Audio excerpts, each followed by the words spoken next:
Orei para Deus e perguntei se o Evangelho da Prosperidade fazia os Estados Unidos um líder mundial em missões. E o Senhor me respondeu que os Estados Unidos era, mas agora não é. Pois o Senhor disse que não depende dos Estados Unidos para fazer a missão no mundo inteiro. Ele disse: Eu sou soberano. Eu vou levantar países como México, Peru, Equador, Chile, Brasil e Uruguai, para fazer o resto das missões que faltam no mundo. Vocês que são desses países estejam preparados. Amanhã você pode ser um missionário desses países que foram citados. O Senhor diz: Vou usar os países pobres para completar a missão, mas os países ricos não completarão. Vou levantar os humildes e abater os exaltados. Vou confundir os sábios. Certa vez que estava orando a Deus para meu país, a Rússia e toda a Europa, eu disse para o Senhor que o avivamento começou na Europa através de Martim Lutero. O Senhor usou esse homem para abrir os olhos do povo. Ele traduziu a Bíblia para outros povos entenderem. Mas hoje eu digo aos irmãos, as grandes catedrais que têm capacidade para receber multidões estão vazias. Tive uma visão de uma bola de fogo se distanciando da Europa. Cada vez que essa bola se afastava, acontecia 2 fenômenos.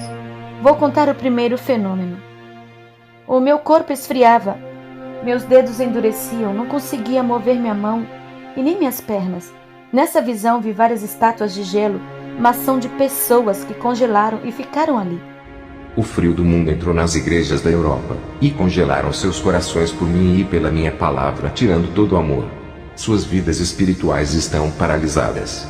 A bola que tu viu, minha serva, é o avivamento que está se afastando desse lugar. Eles rejeitaram o meu calor por causa do dinheiro, e da boa vida que esses países levam. Eles acham que não precisam de mim. A Europa começou a esfriar por causa da tecnologia que se desenvolveu. As cidades passaram a oferecerem mais confortos para seus moradores. Tudo isso fez o povo se acomodar. Fiz missão na Europa em catedrais gigantescas, mas secas. O Senhor me mostrava caixões de pessoas e dizia que elas estão mortas espiritualmente.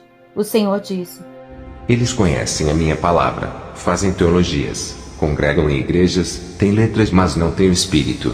Ressuscitarei esse povo do meio dos mortos, se inclinarem os seus corações e se humilharem a mim. Muitas igrejas da prosperidade de fora da Europa tentaram abrir suas igrejas dentro da Europa para ver se atraía o povo. Mas o povo é rico e não precisa de mais dinheiro. O que aconteceu foi que ninguém aparecia nessas igrejas, porque tudo que era oferecido pela igreja o povo já tinha. As igrejas da prosperidade fecharam e foram embora. Eu digo, o povo da Europa não precisa de dinheiro. Isso eles têm de sobra. O povo precisa de Deus, reconciliação, amor, simplicidade, um evangelho puro e verdadeiro. Se seus corações estão presos no dinheiro, pregaremos para que seus corações desapeguem do dinheiro e se libertem, e eles voltem a serem aqueles povos que iniciaram o primeiro avivamento.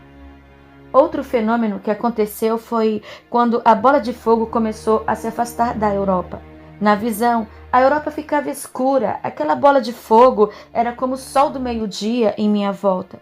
Vi tudo escurecer, não enxergava mais nada, pois a escuridão daquele lugar não me deixava ver nada. Aquela bola de fogo ia em direção à América Central e derramava no meio dos povos. Eles recebiam grande autoridade para evangelizarem o mundo. Eu contemplei o poder de Deus quebrando grilhões do povo. Depois passava na América do Sul e derramava no meio dos povos e avivava eles. Pequenos homens se levantavam como gigantes do Evangelho para ministrarem. O poder de Deus preparava um exército de cristãos verdadeiros. Depois passava na África e o avivamento seguia derramando naqueles povos. Deus levantava profetas. Cura da AIDS acontecia. As necessidades dos pobres eram supridas. O poder de Deus se manifestava em pessoas de várias línguas e tribos, libertando da feitiçaria. Depois seguia para a Ásia, e o fogo se alastrava nesses países. Levantavam-se homens de Deus para ganharem os budistas, libertarem os muçulmanos para Deus. O poder de Deus salvava nações que ainda não conheciam o Evangelho. Vi um grande exército de Deus se preparando para uma batalha espiritual. Os anjos colocavam selos nesses soldados, um selo na testa, outro selo nas mãos. O Senhor disse: Esses selos na testa são para proteger suas mentes do falso evangelho e dos dardos malignos. As legiões atacarão suas mentes, mas elas estarão protegidas. Os selos nas mãos são suas boas obras que irão realizar na terra, preparando a última colheita para o arrebatamento. E o fogo do avivamento viajava para lugares onde o povo tinha sede de Deus. Como eu tenho o dom de visão, quando passo muito tempo orando, eu passo a ver anjos e demônios. Mas nesse dia apareceu um demônio asqueroso e disse: Se você não tirar a minha maquiagem, vou arrancar a sua pele. E se você morresse hoje, eu iria deixar seu rosto só no osso. Aquele demônio apontou sua unha para o meu rosto. Era como facas suas unhas. Eu achava que não iria acontecer nada por ele ser um espírito. Mas a sua unha do seu dedo indicador tocou no meu rosto e fez um pequeno arranhão. Fiquei apavorada. Aquela noite foi terrível para mim. Contei para os meus pais. Na noite seguinte, esse mesmo demônio apareceu para mim e estava com um pote de ácido. Ele ameaçou jogar na minha cabeça. Ele disse que eu estava usando sua tinta de cabelo e que meus cabelos não me pertenciam mais porque estava marcado com a sua tinta. Ele disse que os cabelos naturais são meus, mas aqueles cabelos coloridos são dele. Ele tinha o direito de arrancar os meus cabelos. Quando o demônio tentou derramar aquele pote em cima de mim, eu dei um grito e meus pais correram para o meu quarto. Na terceira noite, o mesmo demônio apareceu para mim e disse: Vou cortar todos os dedos de suas mãos. Está usando minha tinta. Você não está salva. Você é minha. Você é um mentiroso. Eu sou de Cristo. Então por que ele está permitindo eu lhe perturbar? Cadê a sua força crentinha? Comecei a repreender aquele demônio. E ele ria e disse: Você não tem autoridade. Se santifica primeiro. É assim que eu engano muitas mulheres que se dizem de Deus e uso o que é meu. Eu finjo que saio quando elas me repreendem, fazendo elas acreditarem que são ungidas e que têm autoridade. Aquele demônio só foi embora por causa de um anjo que se aproximou do meu quarto. No outro dia fiz um jejum e estava me preparando. Eu sabia que a guerra não iria ser fácil. Aquele demônio iria me atormentar outra vez. Eu não sabia o porquê. Eu não sabia o porquê Deus estava permitindo isso acontecer comigo, que sempre fui uma moça dedicada para as coisas de Deus. Na outra noite, o mesmo demônio apareceu e disse: Comece a se acostumar, minha serva, porque um dia nós vamos nos encontrar lá embaixo. Vou pedir para te atormentar por toda a eternidade. Vou puxar a sua orelha e esticar ela até cortar. Quando você descer ao inferno, eu mesmo vou buscar a sua alma. Eu não sou sua serva. É sim, tem a minha marca na sua orelha. Você me pertence. Você não sabia que os brincos simbolizam a escravidão e quem usa são os meus escravos? Eu orava expulsando aquele demônio e aquele demônio não queria sair. Fiquei a madrugada acordada, perturbada e deprimida, até que o anjo desceu no meu quarto e aquele demônio foi embora. Comecei a entender que tudo era permissão de Deus. Ele queria me ensinar uma lição. Eu não queria entender, pois o meu egoísmo de autoridade espiritual não deixava eu enxergar o quanto eu precisaria melhorar a minha caminhada com Deus. Tinha que limpar a minha vida. Queria tanto me livrar daquele demônio que não percebi o que Deus queria me mostrar. Não orei naquela manhã, pois sabia que isso não impediria aquele demônio. Então resolvi fazer um teste. Na manhã seguinte, tirei as minhas tintas das unhas e os brincos e joguei o kit de maquiagem fora e a tinta do cabelo. Ao anoitecer, fiquei esperando o demônio aparecer. Mas ele não apareceu, pois eu tinha me desfeito de tudo aquilo que ele disse que era dele. Eu fiquei confusa, não queria acreditar naquele demônio asqueroso e nojento. Eu sabia que eles são mentirosos, mas aquela noite estava tranquila. Talvez você, mulher, é muito vaidosa e está na igreja, não acredita nisso que eu estou dizendo. Pode estar até me criticando agora. Com toda a autoridade espiritual que Deus me deu, eu falo para vocês orarem e pedirem respostas para Deus. Ele vai te revelar o que está errado. Não questione esse testemunho. Busque resposta em Deus como eu fiz. Fiz orações na madrugada. O Senhor Jesus apareceu no meu quarto e pude ver como Ele era. é a mesma aparência humilde que vivia na terra, porém seu corpo era glorioso.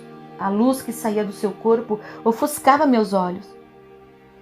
Ele diminuiu a luz do seu corpo para que eu pudesse olhar para ele, e o seu rosto brilhava. O Senhor Jesus disse que aquilo que o demônio falou é verdade. Aquele demônio recebeu ordem da parte de Deus para revelar o erro da minha vida. Ele disse que estava me preparando para uma batalha espiritual através daquele demônio. Ele disse que em uma batalha como a minha, se faz jejum e oração, e se não for o suficiente se santificar, jogar tudo aquilo que está em nosso lar para fora da casa para quebrar a legalidade dos demônios, o Senhor disse. Serva, você aprendeu que em uma guerra é preciso não abrir a guarda usando aquilo que pertence aos demônios. Isso dá força para eles. O Senhor me mostrou em uma visão uma bispa de uma igreja. Ela colocava as mãos na cabeça das pessoas e elas caíam no chão.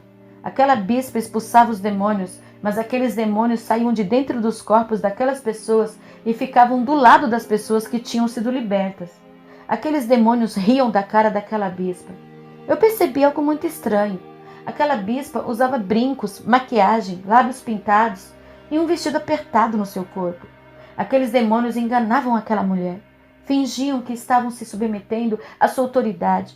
Depois que a bispa fazia a corrente de libertação e o culto acabava, aqueles demônios que estavam dentro daquela igreja entravam dentro dos corpos daquelas pessoas. Elas voltavam para suas casas endemoniadas. E o Senhor disse: Serva, Satanás engana muitos desse jeito.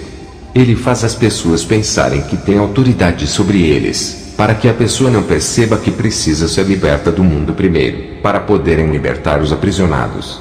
Um prisioneiro de Satanás não pode libertar outro prisioneiro. Ambos se encontram na mesma situação.